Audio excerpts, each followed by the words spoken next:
Assalamualaikum warahmatullahi wabarakatuh. Perkenalkan, nama saya Anda Prasetyo dengan NIM 220907006.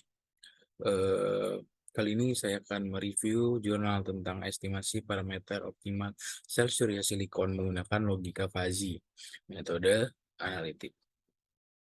Ya, kita lanjut kepada abstrak. Metode logika fuzzy digunakan untuk menghitung parameter utama sel fotovoltaik.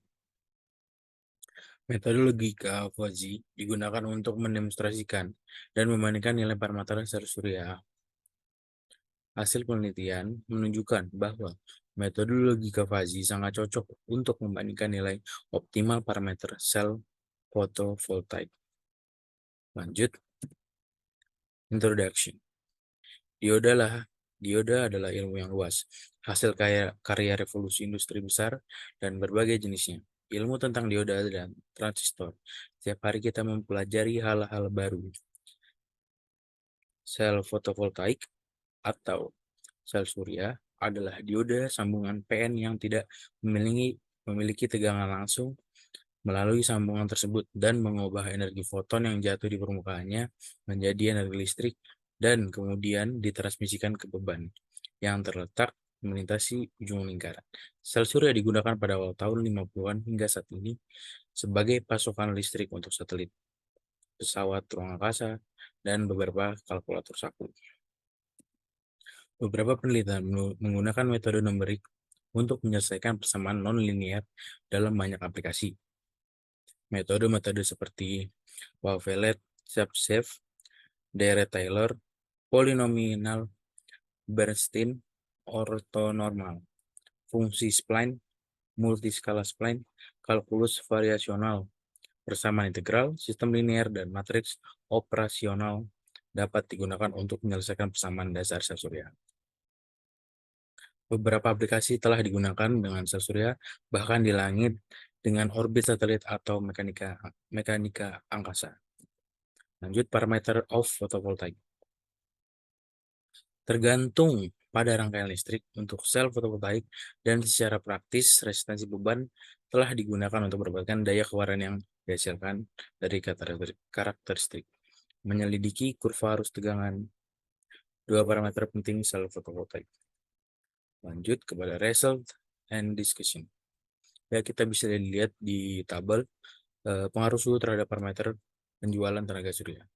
Kita bisa lihat di sini bahwa logika fuzzy bertujuan pada pentingnya kriteria dan interaksi di antara mereka dan memiliki potensi yang sangat baik untuk diterapkan di bidang keilmuan. Kita bisa lihat ini dapatnya MA-nya berapa, voltnya berapa, resistansinya berapa. Ya, lanjut.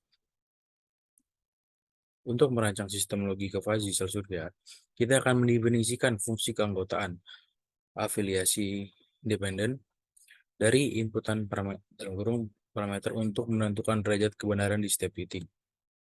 Gambar 1 menunjukkan derajat keanggotaan, derajat afiliasi setiap elemen dalam kelompok sel surya bersuhu rendah yang tercatat. Ya, kita bisa lihat di sini pada gambar 1 fungsi keanggotaan suhu, yaitu didapat grafik seperti ini ya.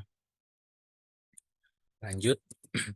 Gambar kedua menunjukkan derajat keanggotaan, derajat afiliasi masing-masing elemen dalam rapat arus hubung singkat yang tercatat itu di kelompok sel surya. Itu bisa dilihat grafiknya seperti ini.